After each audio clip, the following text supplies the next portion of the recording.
Polda Bali akhirnya mengungkap hasil penyidikan terkait aksi demo yang berakhir ricuh di depan Mapolda Bali dan kantor DPRD Bali, Denpasar, pada 30 Agustus 2025 lalu. Dari pemeriksaan intensif, polisi menetapkan 14 orang sebagai tersangka, terdiri dari 10 orang dewasa dan 4 anak di bawah umur. Kapolda Bali Irjen Pol Daniel Aditya Jaya menjelaskan, penetapan tersangka dilakukan setelah pemeriksaan 24 saksi, penelusuran rekaman CCTV, dan penyitaan sejumlah barang bukti. Ke-14 tersangka terbukti merusak fasilitas negara, kendaraan dinas, menjarah perlengkapan pengendali massa, bahkan ada yang membawa bom molotov, tegas Kapolda dalam konferensi pers di Mapolda Bali.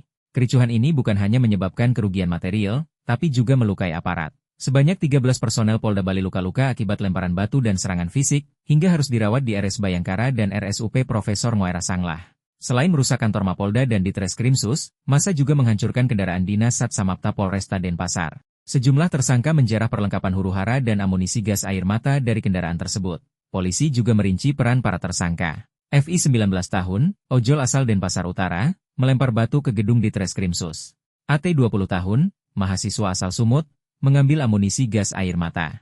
MT 25 tahun, ojol asal Jembrana, merusak dan menjarah isi Randis Polri.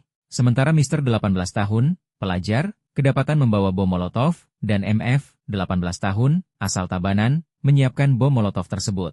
Seluruh tersangka dewasa kini ditahan di Rutan Polda Bali. Untuk 4 pelajar berusia 15-17 tahun, meski statusnya tersangka, mereka tidak ditahan. Atas perbuatannya, para tersangka dijerat dengan pasal 170 KUHP tentang pengeroyokan dan perusakan, pasal 363 KUHP tentang pencurian dengan pemberatan, serta UU Darurat Nomor 12 Tahun 1951 terkait kepemilikan bahan berbahaya, termasuk pasal 187 bis KUHP tentang perbuatan yang membahayakan keamanan umum. Kapolda Bali mengimbau masyarakat untuk menjadikan peristiwa ini sebagai pelajaran.